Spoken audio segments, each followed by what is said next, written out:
인문학으로 직장인의 고민과 궁금증을 해결해 드립니다. 인문학이 여러분의 출근길을 가볍게 만들어 드립니다. 직장인을 위한 출근길 인문학. 제117화 인공지능은 인간을 행복하게 만들어줄까?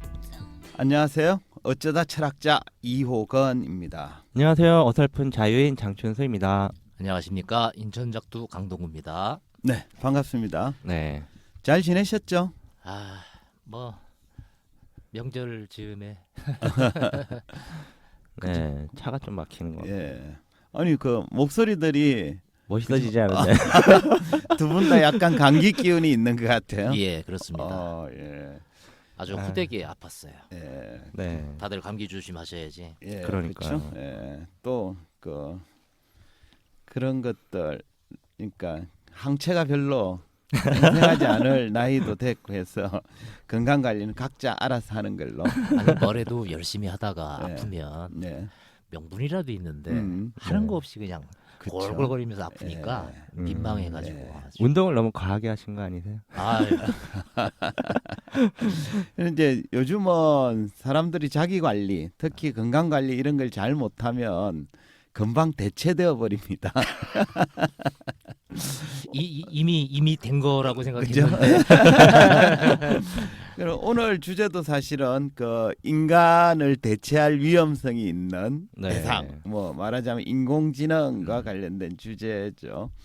근데 뭐 본론으로 들어가 보면 오늘 주제는 인공지능이 요즘 굉장히 이제 화두잖아요, 그죠? 그래서 이 인공지능 시대가 이제 곧 도래할 것으로 예측되어지는데 이 인공지능이 우리 인간을 행복하게 만들어 줄까라는 주제를 가지고 논의를 좀 해볼까 합니다. 네.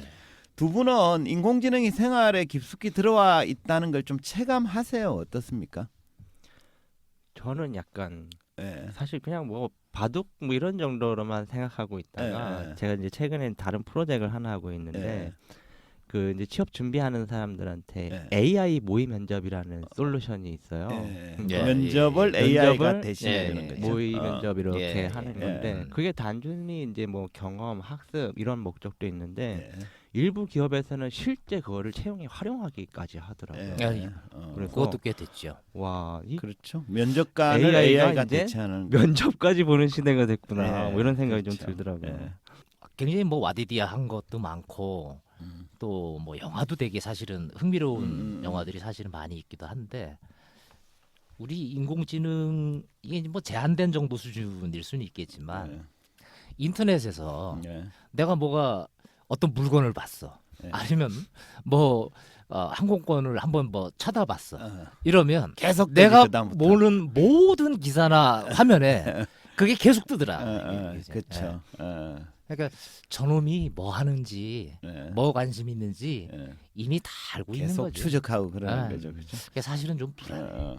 저는 개인적으로는 와이프랑 TV 채널 가지고 싸울 일이 적어졌어요. 그래서 저기 집에 앉아서 진이야 몇 번 틀어져 이러면 딱 틀어져. 예전에는 와이프를 거치기도 하고 뭐 또 와이프가 날 거치기도 하고 뭐 이랬는데 또 뭐 시리? 시리? 진이 아니 시리라고 예, 그 아이폰에 비서 있는, 예. 그건 오래됐죠. 비서 해주는 거 하고 아마존에서 알렉사하고 예. 결혼시켰잖아요. 아 그래요? 그 어쨌든 그렇죠. 이세도 나오는 건가요? 그래서 생각보다 좀 빨리 네. 그죠? 이렇게 가까이 와 있다라는 느낌이 드는데 어떠세요? 그런 걸 딱 체감을 할 때 느낌이 어떠세요? 그 두 분이 이제 각각 다른 사례를 얘기를 했는데 이 내가 뭔가 인터넷에서 한번 봤더니 계속 그죠? 그 추적해서 나한테 보여지더라 이런 때 작두님 어떤 느낌이 드세요? 내가 편리한 것도 있겠지만 나를 너무 깊숙이 내게 노출되고 깊숙이 나한테 다가와 있다. 좀 기분이 나쁘. 감시당한다. 그런 느낌이 있고 그죠? 그래서 나한테 뭘 아는 것처럼 예. 이렇게 보여주는데 예. 내 혼자 볼 때 문제가 그렇죠. 없지만 어, 주변에 누가 이렇게 같이 그쵸? 보면 저 새끼 저거 또 뭐 했구만 그죠? 라고 이제 인식할 거다. 그죠? 예를 들면 뭐 야한 동영상을 보거나 이런 야한 사이트에 이상한 사이트에 들어갔거나 이런 것들이 계속 그죠? 이렇게 흔적을 남기는 네. 이런 거죠. 그래서 그러니까 작두님한테는 지금은 뭐 이제 지능 수준의 모습이긴 한데 예. 우리 그 언캐니 밸리라는 표현을 쓰잖아요. 예. 그러니까 이게 로봇 인공지능화되어진 로봇이 인간하고 점점 이렇게 가까워질수록 어느 한순간 친숙했다가 극히 혐오스럽고 위협스럽게 느꼈다. 어느 순간 확 더 정말 정밀하게 다가오면 이제 사람처럼 대하게 되는 그쵸. 이런 커브 곡선을 그리게 된다라고 얘기한. 저는 사실은 좀 두려움이 좀 더 두려움이 많은 있고, 편이에요. 그죠? 예. 예. 아까 그 인공 AI가 모의 면접을 직접 실시하고 뭐 그런 모의 면접뿐만 아니라 진짜 네. 면접도 AI를 통해서 하고 이런 걸 보면 어떤 느낌이 드세요, 자유인님은? 글쎄요, 그냥 뭐 되게 이렇게 이 정도 수준까지라면 사실 사람들이 제일 두려워하는 건 그래서 나의 잡이 없어질 수도 있겠다라는 두려움이 일단 제일 그죠? 크잖아요. 면접관이 네. 없어도 되는 시스템이잖아요, 그렇죠. 지금 그죠? 그래서 야 이게 순식간에 어쩌면 짧은 시간 안에 내가 상상하지 못한 세상이 올 수도 있겠다라는 생각이 예. 저도 약간은 좀 그렇죠. 두려움 쪽이 강한 것 예. 같아요. 그러니까 우리가 지금 이제 인공지능이라는 새로운 기술이 개발되고 이러면 개발하는 사람 입장에서는 인류에게 나쁜 결과보다는 유리한 거 이로운 걸 생각을 하죠. 뭐 좀 거창하게 얘기하면 유토피아를 이제 그렇죠. 만들어 줄 거다라고 예. 생각하는데 현실은 아직 가봐야 알지만 현실은 뭐 그럴 것으로 생각되기도 하고 또는 아니다. AI가 있는 세상, AI와 인간이 함께 살아가는 세상은 아마도 디스토피아가 될 가능성이 높다라고 주장하는 것들이 막 공존을 하는데 그래서 오늘은 뭐 그런 세상 자체가 유토피아가 될 거냐 뭐 디스토피아가 될 거냐 이런 논의는 좀 논외로 하고 좀 가볍게 그런 인공지능이라든지 아까 얘기한 그 우리 작두님처럼 내가 본 걸 계속 추적하는 건 빅데이터 알고리즘이 이제 그렇죠. 그렇게 네. 이제 만들어내는 건데 그런 것들이 우리 인간을 행복하게 만들어 줄지 이 논의를 좀 가볍게 해볼까 합니다.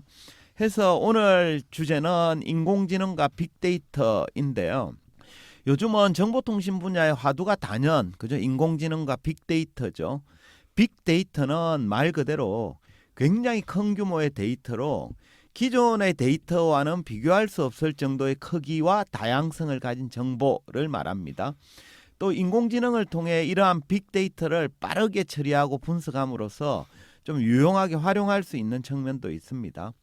특히 요즘 그 4차 산업혁명의 도래로 인해서 인공지능과 빅데이터가 결합한 빅데이터 알고리즘이라는 걸 통해서 과거에는 생각지도 못하는 맞춤형 서비스 이런 것들도 가능해졌습니다.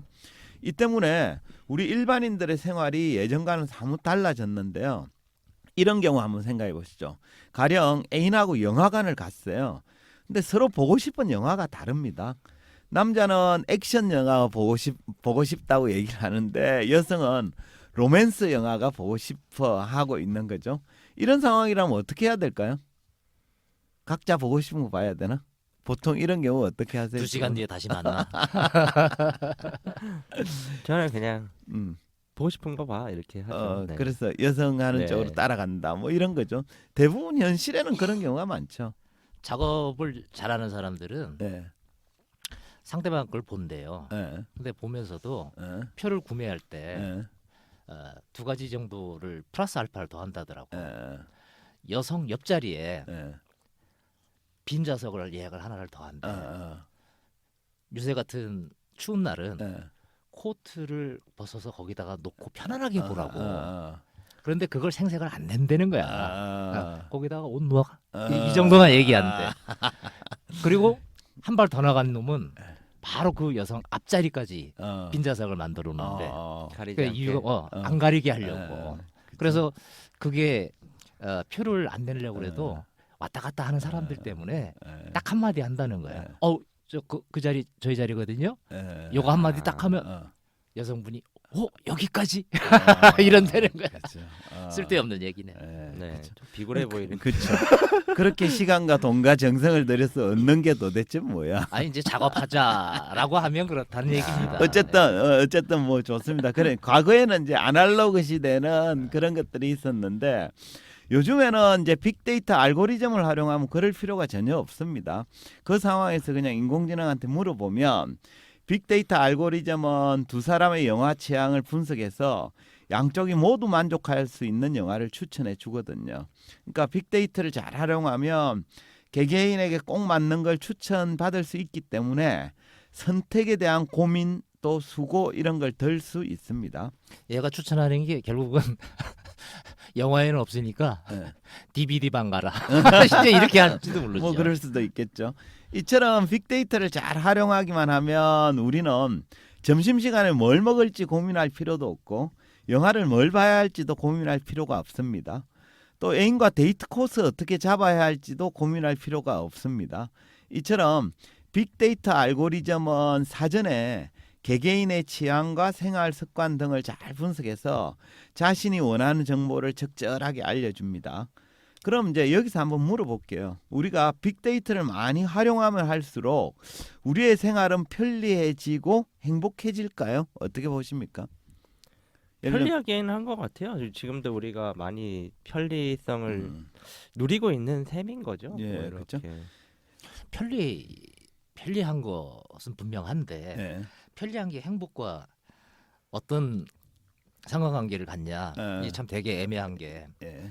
기술은 계속 발전돼 오잖아요. 네. 그리고 인공지능 빅데이터가 아니라도 기술 발전으로 인간의 수고를 덜어줬던 건 많죠. 네. 냉장고든 세탁기든 예. 이런 것들을 구입해서 노동도 안 할 수 있고 시간도 절약할 수 있고 했지만 네. 우리가 행복해졌냐? 그렇죠. 그건 네, 의문이 남는 의문문이 좀 거죠. 남죠. 예, 네. 맞습니다. 얼핏 보기에 인공지능 그러니까 빅데이터 알고리즘을 잘만 활용하면 생활의 편리함을 가져다 줄 것 같다라는 생각이 들기도 합니다. 인공지능은 뭔가를 선택해야 하는 순간에 해결사처럼 딱 나타나서 최적의 선택지를 알려주기 때문에 우리는 이제 시간과 비용을 줄일 수 있고 실패 가능성마저 줄일 수 있다라고 생각하기 쉽습니다. 하지만 여기서 이런 고민은 좀 해볼 필요는 있을 것 같아요. 가령 영화관에서 무슨 영화를 보라고 인공지능이 알려주는 상황은 우리가 선택한 것일까? 아니면 그걸 보라고 선택하도록 강요당한 것일까? 어떻게 보십니까? 햄릿 증후군 이런 얘기 있잖아요. 맞아요. 네, 네. 결정장애 네. 뭐 이런 얘기들이 많이 나오기도 하는데 그런 사람 마음속에는 누군가한테 강요받고 싶어하는 마음도 그쵸? 있을지도 모르겠다. 그죠? 네. 예.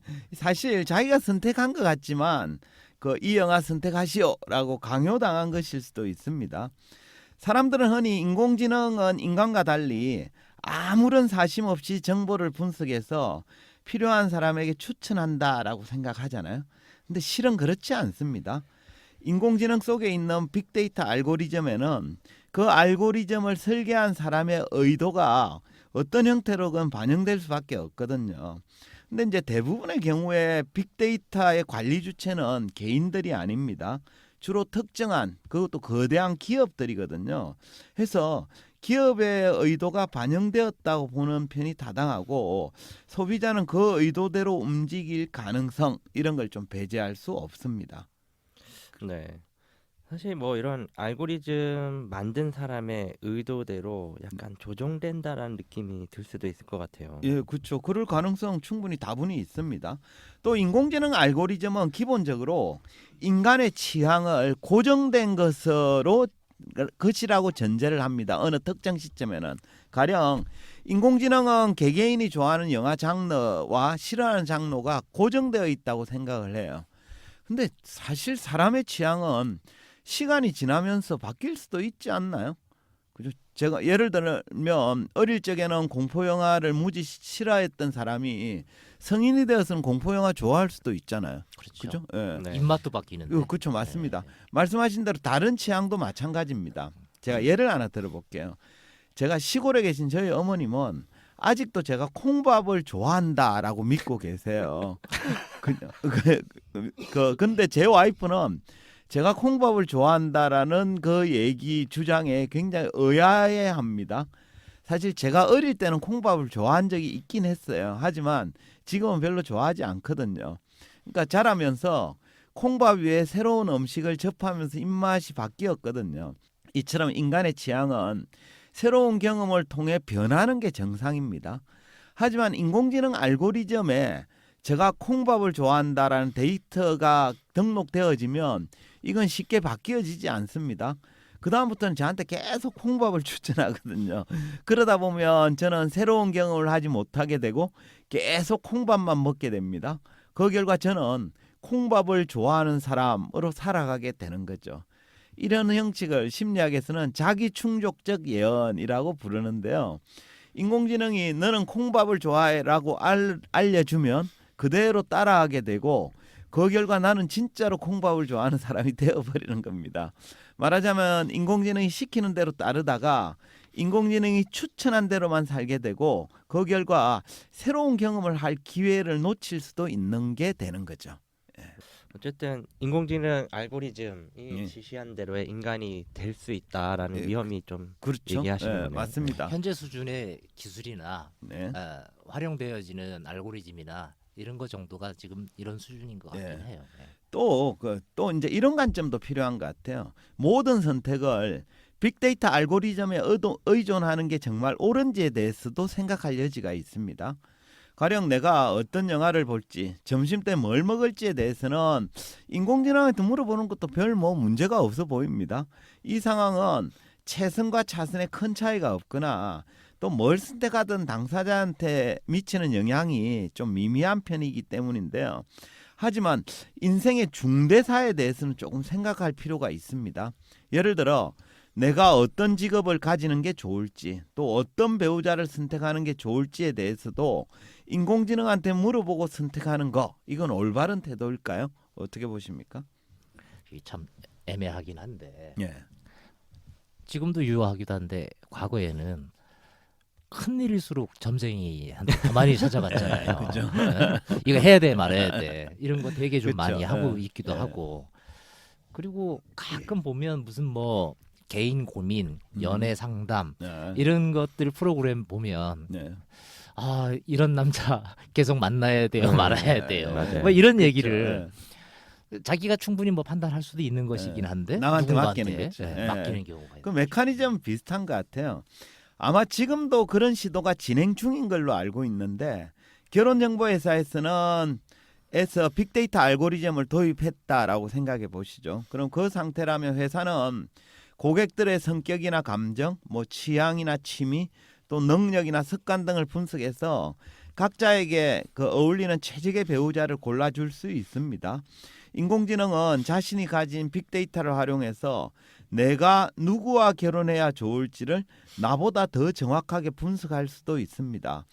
이런 상황이면 우리는 여러 사람 만날 필요 없겠죠, 그죠? 괜히 시간, 비용 들어가면서 이 사람 저 사람 만날 필요 없이 그냥 빅데이터 알고리즘이 정해준 최적의 상대를 만나면 그만입니다. 그렇지 않습니까?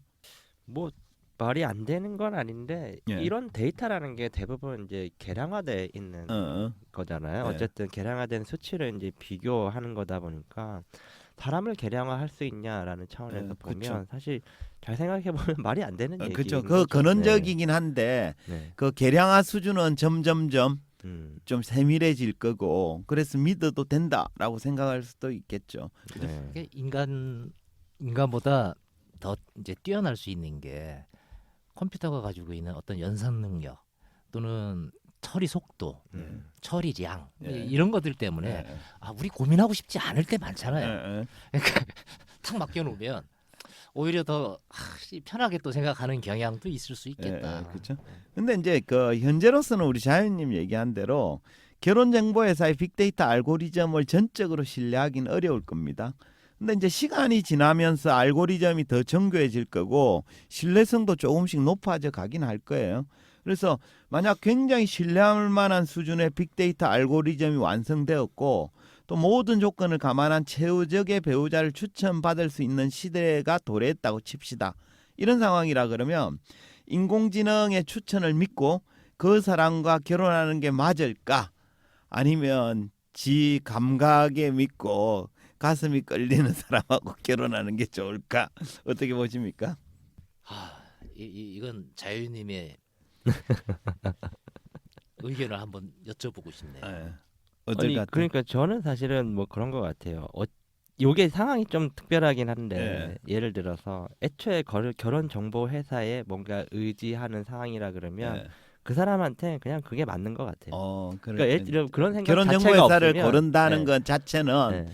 스스로의 선택을 네. 최소화하겠다 뭐 이런 그리고 데이터로 판단이라는 거죠. 상대를 고르겠다라는 전제가 있는 거죠. 그러니까 어. 보통 그런 걸 안 선택하는 사람은 예. 빅데이터건 뭐건 간에 사실은 다 안 맞는 게 되는 것 같고 오케이. 그런 것 같은데요. 네. 개인마다 차이가 있다. 평범한 사람하고 예. 좀 있는 집안하고 예. 이런 차이가 예. 있어 보일 텐데 있는 집안은 사실은 조건이나 막 이런 거 막 좀 많이 따져 보잖아요. 그렇죠. 지금도. 어. 근데 뭐 저같이 뭐 일반적인 사람들은 아무것도 안 따지고 필이 왔어? 오케이. 이런- 뭐 개인마다 차이가 있을 수 있다. 뭐 그럴 수 있을 것 네. 같아요. 인공지능이 완벽해져서 인간보다 합리적 선택을 내릴 수 있는 날이 틀림없이 오기도 할 거예요. 그죠? 우리 특이점이라고 얘기하는 그 날일 텐데 그렇게 되면 다양한 선택의 순간에 인공지능의 도움을 받는 일이 점점 늘어날 겁니다. 하지만 그렇다고 해서 사랑이라든지 뭐 누구랑 사랑할 거냐 또 누구랑 결혼할 거냐와 같이 삶의 중대한 문제까지 인공지능한테 의존하는 건 결코 바람직하다고 말하기 어렵습니다. 왜냐 그러면 인공지능이 골라준 상대는 나한테 적합할지는 모르겠지만 내가 그런 상대를 사랑스럽게 생각하거나 가치 있다고 느끼기는 힘들기 때문입니다. 독일의 사회학자 게오르그 짐멜이 이런 얘기를 했어요. 사물의 가치는 그것을 획득하기 위해 요구되는 희생의 크기에 의해 측정된다라고 했어요. 그러니까 획득하는데 공을 많이 들이고 희생이 클수록 그걸 가치 있다고 생각한다는 거예요. 가령 인공지능이 정해준 파트너와 그죠? 자기가 짝사랑해서 3년을 쫓아다닌 끝에 사귀기 시작한 연인 중에는 누구를 더 가치 있다고 생각할까요? 뭐 당연히 후자겠죠. 그렇죠? 네, 당연히 후자입니다. 어렵게 획득한 것일수록 더 가치 있고 소중하게 생각하는 법이거든요. 아무리 좋아 보여도 너무 쉽게 획득했다면 그걸 소중하게 여기기는 어렵습니다. 사랑이나 결혼도 마찬가지 같아요. 쉽게 획득한 사랑에서는 로맨틱한 감정이나 열정을 기대하기 어렵습니다. 그런 의미로 보자면 우리가 사랑을 얻기 위해 들인 노력이나 고통, 시행착오 이런 건 결코 무의미한 게 아닙니다. 철학자 니체가 이런 얘기를 했어요. 제가 되게 좋아하는 표현인데요. 존재하는 것에서 빼버릴 것은 하나도 없으며 없어도 되는 것은 없다.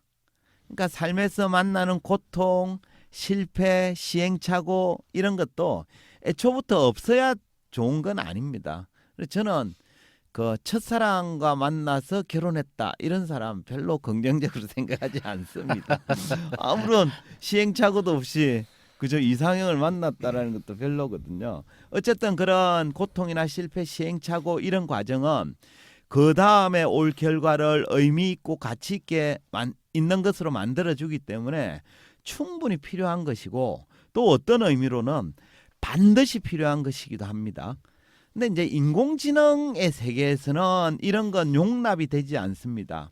빅데이터 알고리즘에서는 고통이나 실패, 시행착오 이런 건 부정적인 것으로 이렇게 코딩되죠. 그래서 없을수록 좋은 것이다라고 해석을 합니다. 그 결과 인공지능이 추천하는 삶에는 그늘이 없어요. 하지만 그렇기 때문에 환희나 열정도 들었을 여지가 없습니다. 해서 인공지능 알고리즘에게 모든 삶을 의존해서는 절대 안 되겠다라는 생각입니다. 인공지능을 활용은 하되 좀 지나치게 의존하거나 모든 권한을 인공지능에게 위임해서는 곤란하다 이런 말씀을 좀 드리고 싶네요. 예. 인공지능에게 생각 판단을 조금 편하려고 맡기는 경우도 있지만 네. 얘가 너무 진화해가지고 네. 내가 맡기려고 생각 안 했는데 어.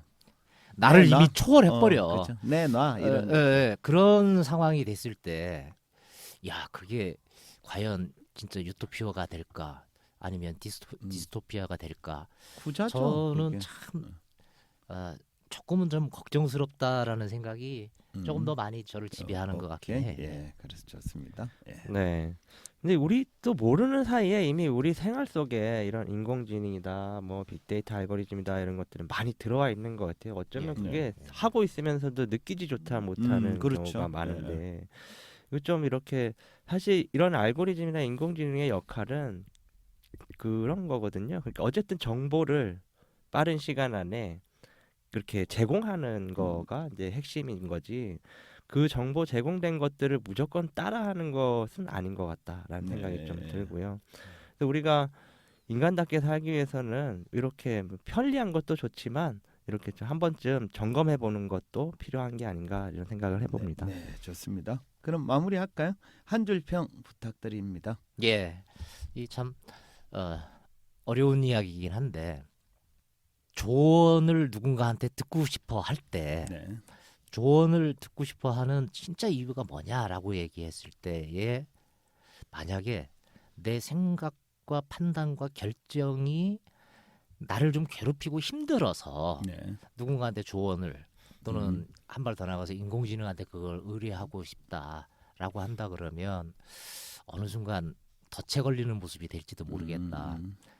과거에 이미 우리가 해왔던 게 내비게이션 때문에 차 그렇죠. 끄고 운전 안 하게 된 거 오래되지요. 네, 디지털 침해. 네, 그죠? 맞아요. 우리 핸드폰 때문에 네. 전화번호 기억하는 거 거의 더 못하죠. 없어지기도 하죠. 네. 그래서 이런 생각이 듭니다. 편리함으로 내가 가지고 있는 것이 태화되는 것이 있다면 조금 조심했으면 좋겠다라는 생각이 지금 제일 크게 듭니다. 그렇죠. 네, 네. 편리함은 사유의 적이다. 네. 예, 좋습니다. 예. 내가 했네 한 줄 평. 그죠? 제가 다시 한번 할까요? 네. 자, 자유인님. 네. 뭐 기업이 인공지능을 개발할 때 우리는 인간지능을 개발해서 인간답게 살자. 네, 좋습니다. 예. 오늘은 인공지능은 인간을 행복하게 만들어 줄까라는 주제로 이야기했습니다. 요즘은 인공지능과 빅데이터 알고리즘이 우리 생활 깊숙이 침투해 있습니다. 인공지능은 잘만 활용하면 생활의 편리함을 가져다 주기도 합니다. 하지만 모든 판단을 인공지능에게 맡기는 것은 결국 현명한 선택이 아닙니다. 모든 빅데이터 알고리즘은 설계자의 의도가 반영되어 있습니다. 따라서 사용자는 그 의도대로 움직일 가능성을 배제할 수 없습니다. 또 사랑하는 사람이나 배우자를 선택하는 일처럼 삶의 중요 문제까지 인공지능에 의존하는 것은 결코 바람직하지 않습니다. 인공지능이 골라준 상대를 사랑스럽거나 가치 있다고 느끼기는 힘들기 때문입니다. 해서 인공지능을 활용은 하되 지나치게 의존하거나 모든 선택 권한을 인공지능에게 위임해서는 곤란하다라는 말씀을 드리고 싶습니다. 이것으로 직장인을 위한 출근길 인문학 제117화를 마치도록 하겠습니다. 저희는 다음 시간에 다시 찾아뵙겠습니다. 네, 감사합니다. 감사합니다. 감사합니다.